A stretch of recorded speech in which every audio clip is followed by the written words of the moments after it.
exciting panel of talented audio and visual artists who have helped shape the worlds of animation, CG, and visual effects. We would like to give a huge thank you to the various networks and studios for their support: Marvel, Paramount, BBC, 20th Century Fox, and Universal Pictures and Netflix. Before we start the conversation, let's take a look at the work of these incredibly talented panelists. Reminder that there's no recording while we're showing the clips, but feel free to record the panel, take photos, and post on social media using our official Sights and Sounds hashtag, and tag us at Impact24PR. And warning, some of the clips may contain graphic content. Supervising sound editor from Game of Thrones, whose talent has enlivened fan favorites like the Fast and the Furious series, Star Trek Beyond, and Paranormal Activity. Please welcome Peter Brown. That was like magic. Next, we have the Senior Vice President at Formosa Interactive, whose work you might recognize in some of your favorite video games, such as Uncharted Lost Legacy and Halo Wars 2. Please welcome Paul Lipson. Next, we've got the CEO and Chief Creative Officer of Bleeding Fingers Music, the company behind the music for The Simpsons this season. He also produced the celebrated score for BBC's Blue Planet 2. Welcome, Russell Emanuel.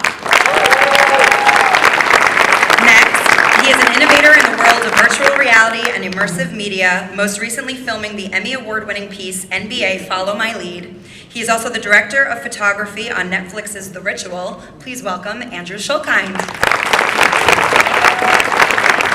Next, we have a multi-talented art director who designs futuristic sets and sci-fi worlds on films like Doctor Strange and Guardians of the Galaxy, Jordan Crockett. Next, as a two-time Academy Award-nominated VFX supervisor at Scanline VFX, he is responsible for effects on box office blockbusters like Captain America: Winter Soldier, Iron Man 3, and Black Panther. Bryan Grill. Finally, we have the supervising director of your favorite animated dark comedy, BoJack Horseman, and the upcoming animated series, Tuca Bertie, Mike Hollingsworth. Nice. I like the high five. Thanks, man.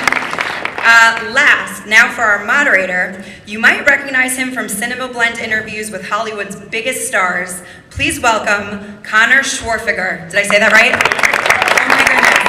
That's fun.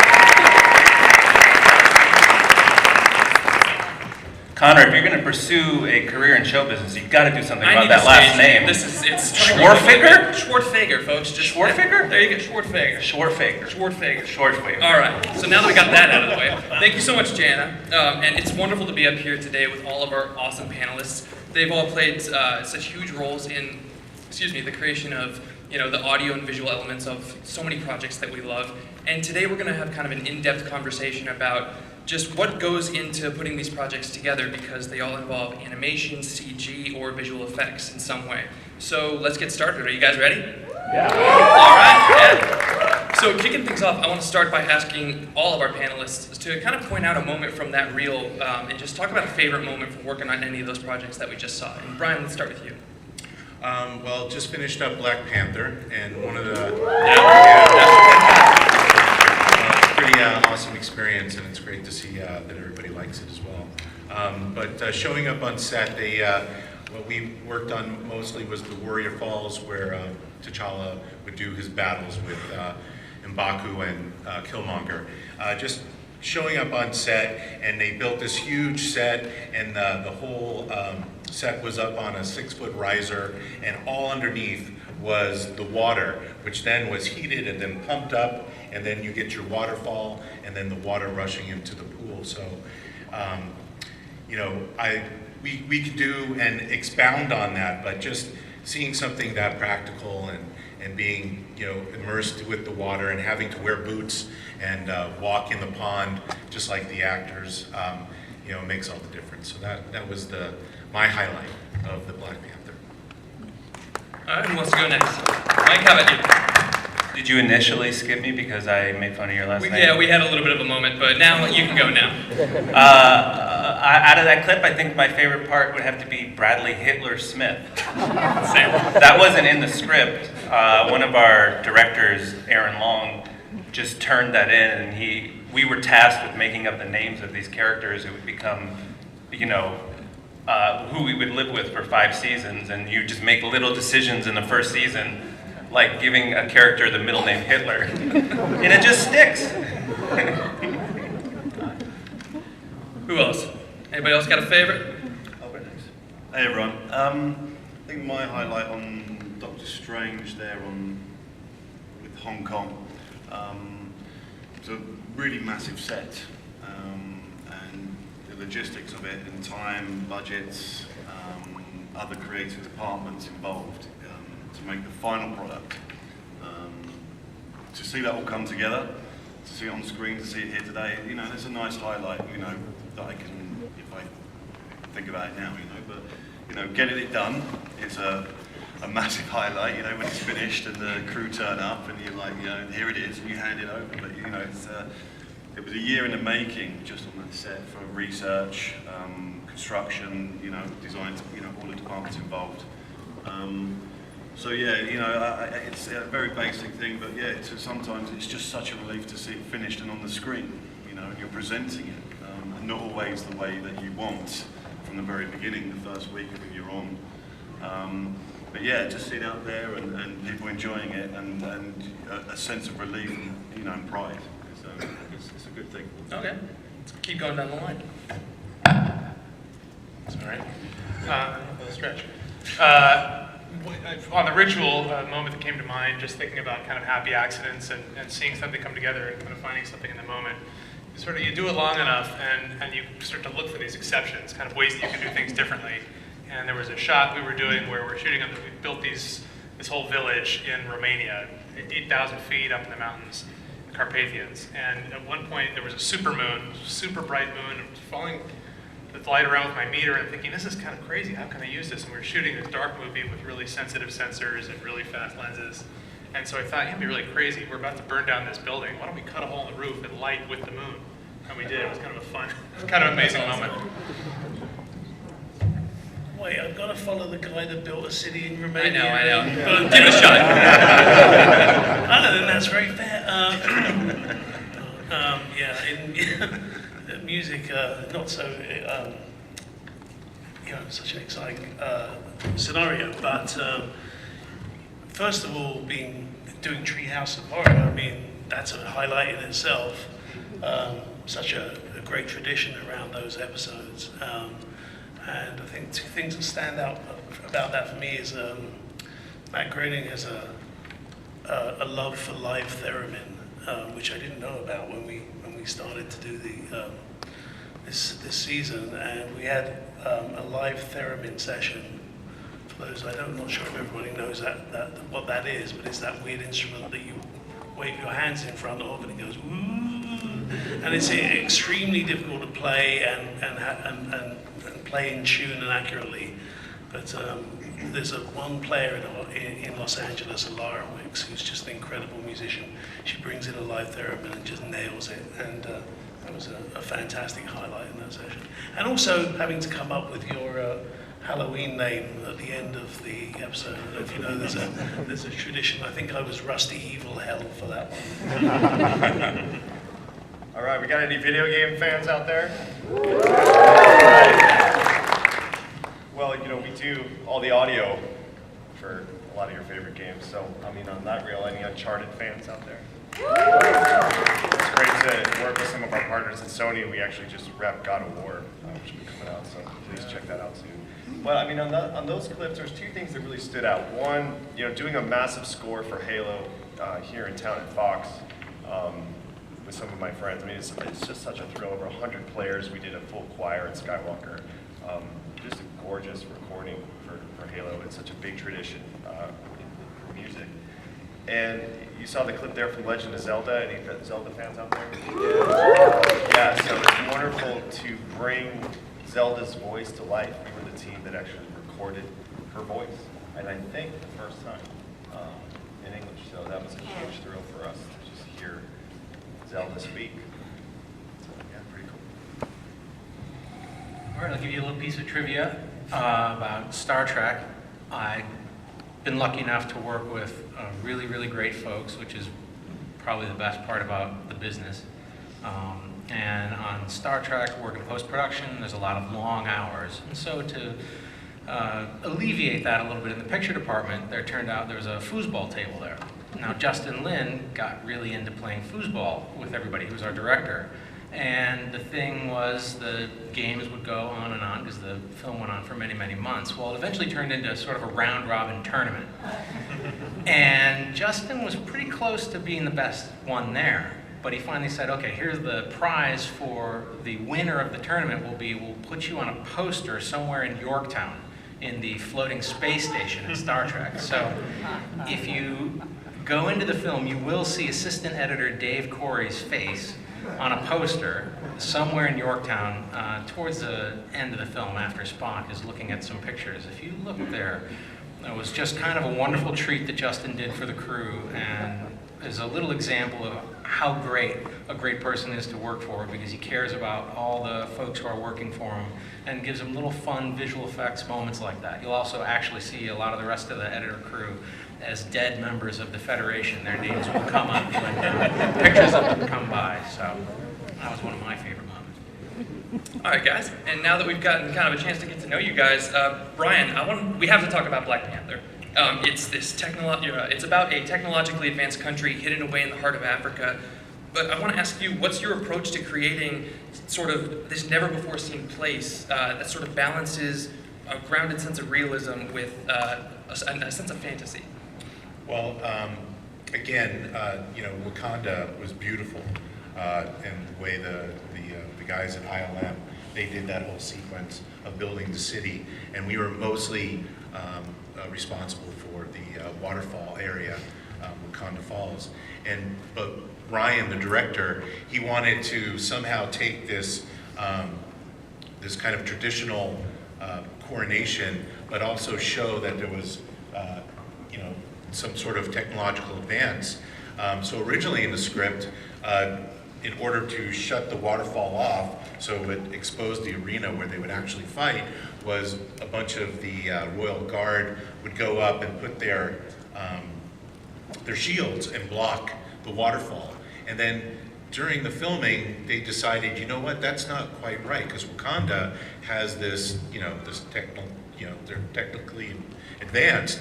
So we went back and forth and did some concepts and literally came up with a scenario where these big, we called them plungers, so to speak, and that just basically started whirlpools that started sucking the water out, which was a huge engineering type of situation that not too many countries would be able to do. So here you have them in their garb and their ceremonial barges going up to this waterfall, and then you have these cool water whirlpools sucking the water and then exposing the arena below. So I thought that was a nice little way of bringing technology and tradition together. So to me, that was one of those nice kind of bridges. And then one of the other things, Jeffrey Bauman, who is the overall visual effects supervisor on the movie, he worked very closely with the technology of what what we call the Royal Talon, was the aircraft that they would fly around, and it was based off of sound waves. So if you've ever seen online, there's this cymatics videos that they have where sound and vibration will show you different patterns. So we kind of took that cymatic kind of approach. So when the ship was over the water, you didn't see like you would normally see like a helicopter, with all this air pushing, and it was just the water changing shape, and much like the cymatic sound, because they were sound engines. So I thought that was kind of a cool way of not saying that these just magically flow, but there was some sort of technology attached to it. All right. And Russell, Bleeding Fingers Music works on a variety of projects. So what I want to ask you is, how do you approach the score for something grounded in reality like the nature documentary Blue Planet 2 versus something animated like The Simpsons? I have no idea. Obviously, very different. I mean, for those of you who've seen Blue Planet or Planet Earth 2,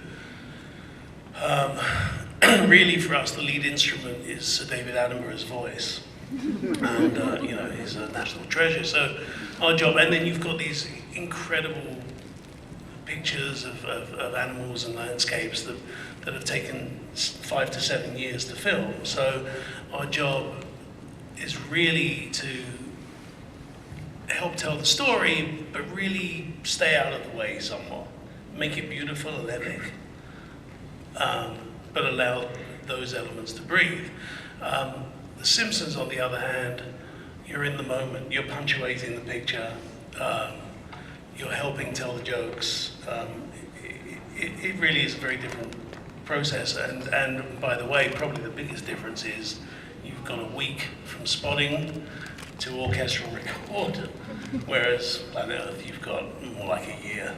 Kind of a difference, yeah. So, Paul, you're an advocate for audio advancement in the gaming industry, having served as the president of the Game Audio Network Guild. Could you tell us a bit more about your background and your current role with Formosa Interactive? Sure. Yeah, so I've been in games for 20 years, which is great because a lot of you like break boring. So I have a little bit of history. I've been doing this professionally really since '98. But going backwards, I'm now the senior vice president at Formosa Interactive, which is the interactive division of Formosa Group. Thank you. I was at Xbox for almost 5 years, so I was working on a lot of the first-party titles at Microsoft. And before that, I was COO and audio director of Pure Mind Studios in San Francisco. And so throughout my career, I've been able to drive audio technology and audio advancement in a lot of different ways. I mean, when I was at Microsoft, I patented a precognitive interactive music system. There's some white coat stuff for you. But when you're dealing with games, and I think this is interesting with the panelists up here, games is an interactive experience as opposed to something that's linear. And there's a lot of different tech and different processes that go into games. Games, I don't know about you, but for me, I'll spend 40, 50, 60, in the case of Skyrim, maybe 100 hours playing a game, And so it's not like, well, you watch a movie and you laugh, you cry, your beginning, middle, and end. The game might have a couple beginnings, 9,000 middles, and a few ends.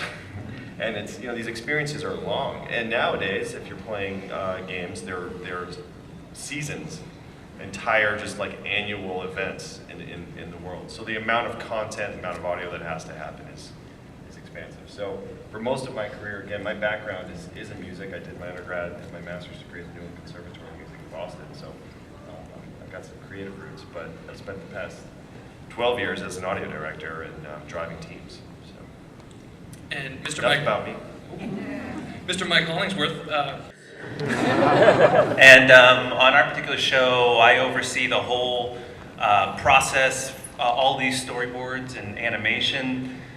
It's really so great getting your hands in and getting so messy. Ours is a 2D process, except for Russell, who's working on The Simpsons, which I have to give him some respect to Russell down there. He's working on The Simpsons and Planet Earth, two of the longest running shows.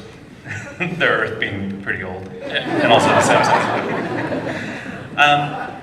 But yeah, and then I work with the creator. I sit in the editorial process and really just bang out as many jokes and gags. I'm kind of the other side of the coin from our creator, Raphael, who's making all this real bummer stuff in BoJack. Everybody keeps overdosing and stuff. Yeah. And then I bring in my funny little animal gags. I'm like, turtles are slow. And he's like, but that turtle just died of a heroin overdose. Or maybe he's extra slow because he's on heroin. Yeah, so. You have an odd job, don't you? Yes. Yeah. All right, then. Shifting gears to Mr. Jordan Crockett. you've worked on massive projects like Guardians of the Galaxy and Doctor Strange. So how does the art department divide responsibilities for set and visual design with such a large team? And is there a particular specialty that you're known for? I make really good cups of tea. Always good. When you're first starting out, yeah, I mean, how it gets divided up, there is a specialty that, it's also to do with personality and things, how you can handle projects, and depending on how long they are, how big they are. But yeah, how it gets divided up is that if you're working for an HOD or a designer, if you've been working for a long time, they know your techniques and to suit them, because the biggest part of all of our jobs up here is collaboration, and pushing out final products, with that initial vision. So how it's divided is obviously could be lack of time, it could be lack of labour. So but once you're on, you're established as your skills or your portfolio, and then there's someone else that decides where you go, and then you have to be like water and find yourself there. It starts out by sheer panic, because you might only have 3 references, or you might have 1,000. And then as time goes on, it moves. More people have ideas, and you just collaborate, constant collaboration. And I think that's probably one of the strengths that I have. You kind of, you sometimes have to shut up and listen, and sometimes there's times to speak up when you believe in a design, especially when you've nurtured it. So I believe in myself. That's kind of like I'll be given a product reference, and I'll let my mind go and do some design, and then hopefully it's part of the recipe of what we're serving up. And when it happens like that, and it more often than not it does. But it's good for, that's what I would say is the biggest factor in our jobs, is collaborating. If you don't, you're toast, and I've enjoyed it. So, and that's the other thing, enjoying it and making sure you don't lose focus. Absolutely. And Andrew, I wanted to ask you, you have numerous projects in the virtual reality realm, and can you tell us a bit more about some technological advancements that are going on in that world, and how that's impacting your approach to current projects? Yeah, sure. It's a funny thing, because coming up as a cinematographer, shooting traditional projects was a really kind of a standard path, and now working with Unity and game engines and shooting volumetric capture, and so I think we're kind of on the brink of a very different world of content than we've ever seen before. That'll have a greater kind of engagement and a greater overlap between gaming and traditional cinema. And so the big challenge at the moment that I think the industry is sort of grappling with, besides that reorientation, is the fact that how do you capture live action elements in an environment that you can move around in like you can in a game? And so technically that's a really hard thing to do. So it used to be sort of motion capture where you're capturing a point cloud and then that becomes a creature, but if we want to make that live action and capture a face or a recognizable actor or a recognizable movement, something authentic, or a collaboration between a bunch of people, sort of an ensemble thing, it's complicated. So a lot of the time right now is spent in volumetric capture and making those pipelines better, meaning that we're capturing in an outside-in experience with, between 50 and 200 cameras, capturing an element from all sides, and then improving that, shading it, lighting it, making it look like it's something that can either be put into an existing CG background or like an AR experience where you can kind of see it in where it feels like it could be married into the background and not just feel like a hologram. And shifting to the sound world, Peter, you've served as the sound designer and supervisor for a ton of big franchises like Paranormal Activity and the Fast and Furious series. So how does your approach evolve as these franchises produce new installments and continue to release new films? I think we come at it from a craft perspective, where on Tokyo Drift, we were just trying to make sure that we got car sets recorded that were authentic. If there was an RX-7 in the film, we wanted it to be an RX-7. And once you start to build up skills in recording a single car, I think on the next film you'd go in, you'd want to make sure that the supercharger on Dom's car sounded just like a supercharger. And then you start to work on details of tires. And maybe by 5, you're starting to really think about how the characters in the films could be represented by the engines in the cars they're driving. I think early on we would try, if you had an M16 firing in the film, you'd want to go out and record that gun. And now on Fast 9, if it comes to pass, we'll probably try to figure out how to get the right sound for that emotional moment, be it a Mauser or a musket or a cap gun, something that speaks to the perspective, the emotional state of the people who are shooting the guns or being fired at. I think those are the types of levels that we work on a film that is very, very craft-based, like Fast and Furious, where you have a zillion different things going on at once.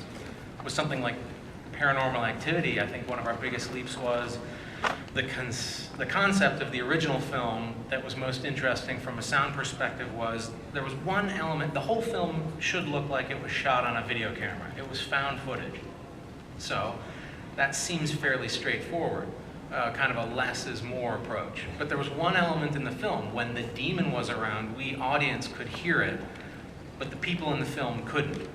And that was really unique, and it really worked. So on the next films, we tried to experiment with playing with that sound. That sound was a very, very low-end kind of bass rumble. And so we started, I think I was 4, I think, and I was very impressed with the head of Paramount at this time, because we tried working with something that was just below the frequency cutoff of most theaters. It was 15.8K. We tried a really, really high tone that just you teenagers out there would probably be able to hear. But old farts like me, I was like, 15K, bring it on. I can't hear that. I haven't heard that in 20 years. And it was really interesting because the executive assistants were like, oh, what is that? It's really weird sound. What is that? And the head of the studio, like me, is like, I don't know what you're talking about. I can't hear anything. But I thought that was a fun way to play within the film with a sound that actually not only the people in the film can't hear it, but some members of the audience can hear it and some can't. And in a way, it was a little sort of an age gradient. If you're below this age, you can hear it. If you're above, it's secret. You can't. So that's what, some ways that we played with that kind of thing. So, wow. Okay. Yeah, I guess I'm getting older, so I'm starting to, not hearing things anymore when I go into those movies. What? But, What? What? Huh? Anyone? All right. Moving on. Brian and Jordan, I want to ask you guys specifically, as members of the visual effects and art departments, your teams are often collaborating and deciding, what can be done practically versus what can be done in CGI or in post. So can you just open up and talk a little bit about that collaborative process? Well, I could start off by saying that, part of what we do in visual effects is take it to a level where you just can't build it necessarily on a set anymore. But what we hope to have is something that's very concrete, very real, that we can then use and match and then use that as a base so that when we're building out the sets, for miles and miles or a whole city, we're starting with, something that you guys took a long time to think about. The thought process was there, you built it, and then we can take that and, take it to the next level. So for me, it's everything you want it to live in some sort of real reality, and then take that reality and then push it as far as the film needs it to go.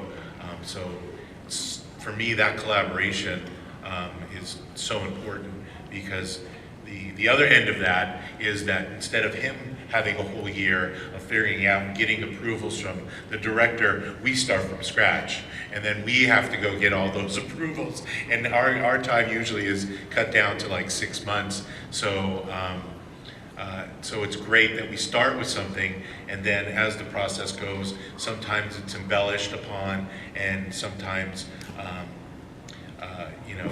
I worked with one director, I won't name names, Roland Emmerich, but lovely guy and really love his movies. But there were times where we'd show up to go shoot on a set, and he didn't like the set. And if we didn't have another set to go to, he would basically say, okay, paint this blue. Just like magically, by painting it blue, the set would go away, because what he would do is then start the process and doing it in post, and then come up with a design that he's not forced into. Because sometimes, when you're shooting on set, you have a certain amount of time that you have to build it, to shoot it, and then to move on. And there you have, with digital effects, you can get to a place where if something is not quite where a director wants it, well, guess what? We start from scratch. And Jordan? Yeah, I mean, the collaboration is massive for both our departments and everyone. But I mean, we tend to start kind of at the same time when we're beginning a project. So relationships have to become, you know, you have to form relationships quickly, and that's I would say it's like 50%. Yeah. You know, so you know, you've got the same vision, but also it's crucial for us when we're designing something, and that's a reality. You know, telling the story, and we can't quite get to that next level. I mean, it's really nice to have a department that's with you and got the talent that, you know, see the vision from the director, from the designers, whoever you know, the company, and everyone wants to fulfill that task, you know, and but very much different, based in reality. But you know, it's nice to give visual effects something real, so we can give them texture. You know, both departments take their own texture reference and things. There's so much libraries. I mean, 60% of my job is hidden in research and collaboration, and then, you know, the designs that you know, but unfortunately you guys don't see, that we see, that is put in front of us constantly. It's like a river of things. And sometimes, I mean, I don't know everything, you know, about every department, but it's really nice to collaborate, and then you start understanding, and therefore it helps my designs to sort of say, well, okay, I only need to build to 20 feet. Right. And the rest we can top up for expense. It could be for anything, but also it could be in an editing purpose, you know, because once we fix something and it's, you know, we build a construction, I mean, it's only temporary structures like wood, plaster, depending on the set. There's room to play, and I think that's what we have to remember when we're doing these jobs, however experienced we are, is to play and produce a product for you to keep coming to see. With that in mind, you know, like I said, it's visual effects to me crucial, and also the skills that I know for them, because no one knows each other's job, because it's so intense, and sometimes you're in it, and it's always good to have an outside eye from any department to come in. Visual effects for me is like, yeah, great, thanks. You're going to top that up, Brendan. Thank you. You know, Yeah, I mean, there's two types of movies nowadays, where you still are building sets, and then the movie where you just put the actors in front of a blue screen or a green screen. And, you know, even though what that leads is, you know, an imagination, what goes behind there, and that can be terribly exciting, and also it can be terribly painful. So there's having something to ground and working with our department, and, you know, for that matter, all the different departments on a film. Like, for example, on Black Panther, when I came onto set for the first time and then saw all the beautiful costumes of all the African garb, I was like, I think this is going to be like the costume designer is going to get an Academy Award nomination for this for sure. And you just instantly know, you know, when that stuff happens, because you just go, I've never seen this. This is amazing, and it's really gratifying. Awesome, thanks guys. And moving on, I want to actually shift back to Russell real quick. And could you speak about founding Bleeding Fingers Music, and just maybe like what your proudest moment of that has been so far? Wow. Well,